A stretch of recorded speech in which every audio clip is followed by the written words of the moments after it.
Thank you all.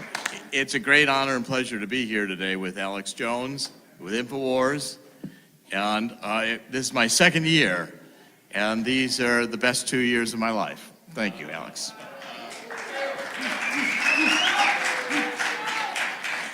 InfoWars is so threatening to the mainstream media because it's the most disruptive form of media that has been brought forward to challenge the mainstream media. If you watch the mainstream media, it all looks alike.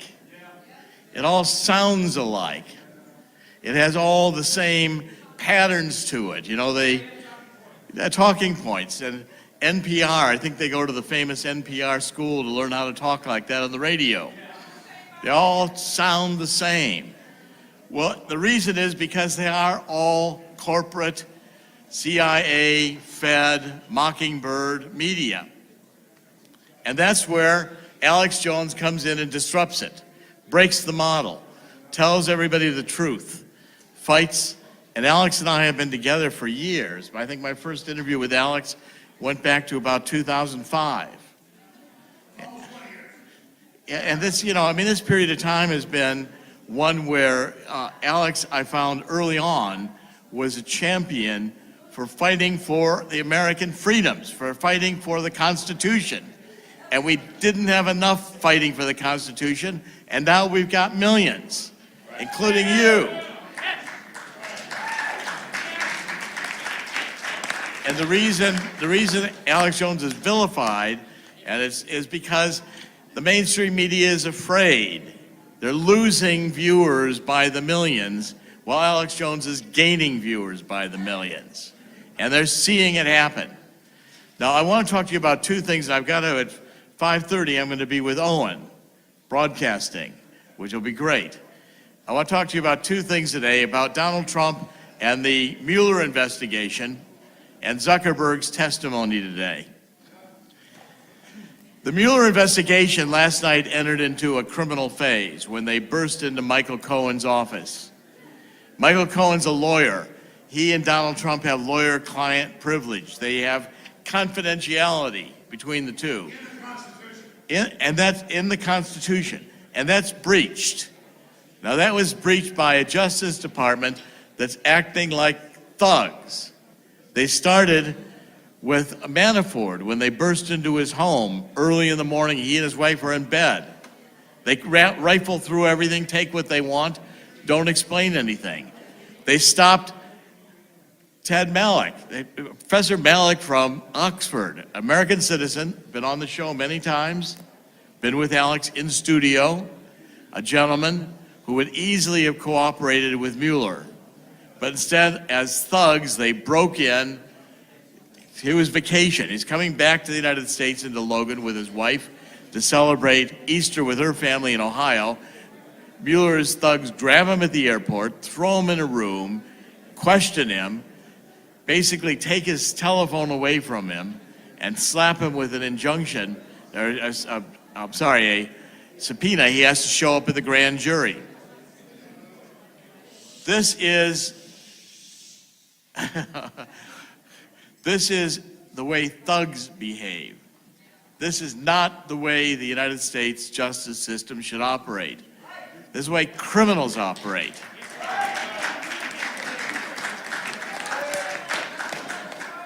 And if Mueller is down to wanting to prosecute Donald Trump for something he did when he was 21 years old, or maybe he ordered Russian salad dressing for lunch, Russian collusion is not a crime. There is no crime, Russian collusion. Okay, but the deep state, which I'm identifying as in Department of Justice, having formed a coup d'etat plan, treason in the FBI. I mean, think about that for a minute. It's supposed to be the Justice Department. It's gone to commit treason. We know that from the emails we're getting from Strozik and Page. We know that from McKay being forced to fire in disgrace. We know that from the fact that there is a special inside prosecutor in Utah who has been appointed to examine, along with Horowitz, all the information about the Democrats and the deep state in corruption. Well, I mean, look at it. I think if you study it, there are probably 20 people in the Department of Justice who have not resigned, but have been demoted. Every one of those people, I believe, is cutting a deal. There's probably 20 more people who have left. They're the first targets to go under indictment. And there will be indictments. There will be indictments. I mean, today everybody says, I mean, oh, the White House is under siege. Donald Trump is going to be, this is it for Donald Trump. You know, the prostitutes are going to get him. First of all, American people don't care about the prostitutes. Donald Trump wasn't elected because he was a saint. Donald Trump was elected because he believes in the Constitution. He didn't have to do this job. I wanted you to know that about 3 years ago, and this I'd like everybody to kind of hear, even in the back.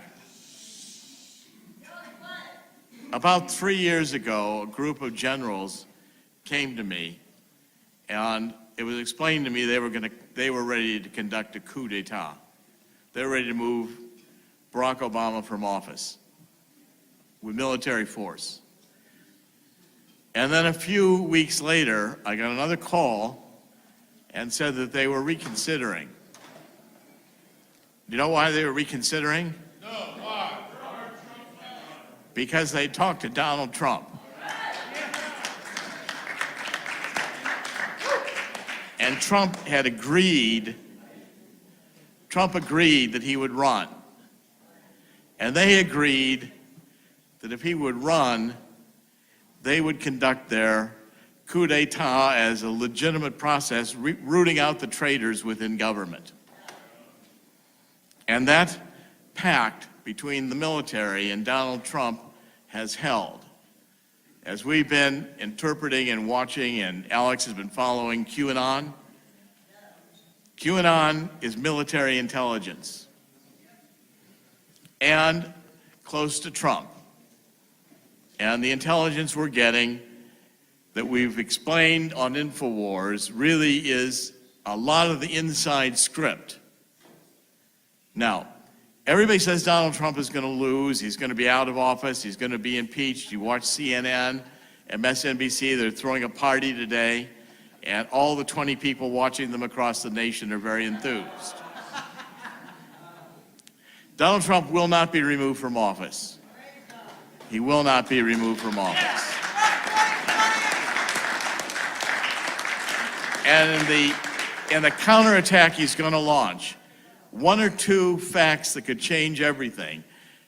Get a report from Michael Horowitz, the Inspector General, who details the corruption within the Department of Justice. Donald Trump is right. Maybe we should tear down the FBI building and start over again. And if you take a look at the depth of this corruption, it's pervasive. Since George H.W. Bush, the bureaucrats who have stayed, including these SES bureaucrats who are there mostly permanently, they're globalists. They don't believe in America anymore. They think they're smarter than America, smarter than the Founding Fathers. We ought to revise the Constitution. They are, there's a very simple word that describes what they are. Traitors. Traitors. It's a capital crime. And I want to predict to you here today that when the tables turn, Donald Trump will be invoking military tribunals, and even Hillary Clinton and Barack Obama are going to be facing treason charges.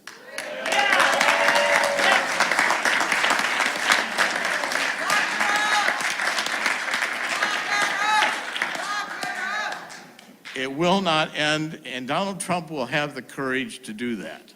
He doesn't need the job.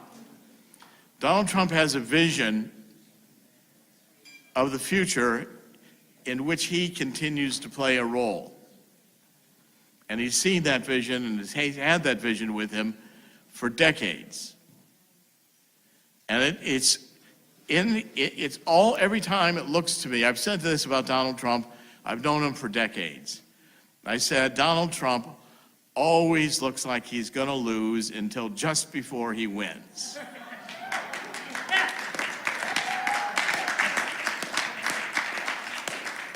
Always. He's always looking like he's 1 inch from being, losing all his money.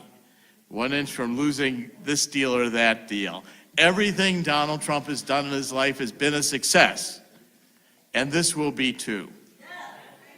And he needs our help. This is where the InfoWars army out there, the InfoWars followers, the InfoWars faithful, are the backbone of the Trump train movement. And Trump knows it too. He knows it. He understands it. Donald Trump is following everything that's being done, following what Alex is doing, following what you're doing. And in the final game of this, I think Donald Trump will reduce the bureaucracy. I'd say 95% would be good, maybe 100%, because the bureaucracy isn't specified in the Constitution. There's no discussion. There's no article about the bureaucracy, which means it can all be removed. Fire them all. And I think what we can have is a rebirth, as we say, of freedom in this country. Now, I want to make a couple more, and I've got to keep my eye on because I've got 5:30 with Owen. But I want to say 2 or 3 things about Zuckerberg. I'm going to start publishing in InfoWars at the end of this week. Someone has come forth as a Silicon Valley insider, anonymous, and has been writing me extensive emails, which I've now been able to validate. And the story of Zuckerberg and the others is this. Facebook, all of the major ones, Twitter, YouTube, Google, every single one of them is a creation of the CIA. They were funded by the CIA, and they were there. And by the way, they are all considered dispensable. Zuckerberg may not realize it, but he's in the ejection seat. And the button will be pushed and he'll be ejected out. But the real power in Silicon Valley is the infrastructure of the internet. It's the Oracles. It's the Microsofts, the Sun Microsoft systems. These are the tracks, the railroad tracks on which the internet runs, the bridges, the infrastructure. And the people who are really controlling Silicon Valley are the Larry Ellisons. These are the people you know less about because they're not the front men. Zuckerberg is dispensable. Eric Schmidt is dispensable. Google is dispensable. They'll just replace it with another one because the real godfathers are the Larry Ellisons and the others. And who funded Larry Ellison? The CIA, the military-industrial complex, moving in with Lockheed and the others wanting the creation of a new generation of electronic hardware for the military. And in the process, and that started going back into the 50s. What happened is along the way, they realized with social media, they could create something where we would all give them all of our information freely about everything about ourselves. People even post pictures of themselves naked, which they keep forever. Every click you make is going right into the intelligence agencies. And then that data is being profiled and given to the New World Order, sold for money, for advertising and marketing. And by the way, Zuckerberg may have his own rules and we're going to protect privacy, but don't for a minute think that they aren't still collecting the information. They've got it all, it's archived, It's every phone call you've ever made, every email you've ever made, and people are stupid enough to put these devices in their homes which can record everything they say. Facebook can track you even if you're not a member of Facebook. They can all do all the tracking anywhere you appear on the internet, and that stuff is archived forever. What we've got to do is we've got to reclaim the internet. We've got to have an internet Bill of Rights, as it were, to impose First Amendment, Second Amendment, Fourth Amendment. We've got to do this through Congress, and I'm here to tell you that before Donald Trump is done, the internet will be 100% regulated, or it will be broken up. Because Donald Trump understands the threat to our freedom. The threat to our freedom every one of us face with this information is so massive control that never occurred to George Orwell or Aldous Huxley that this could happen. But I'm here to say that in conclusion of all this, the same conclusion in the book I've just written, in Killing the Deep State, it ends, in the end, Donald Trump wins. In the end, Alex Jones wins. In the end, InfoWars wins. And never forget that in the end, God wins. Thank you.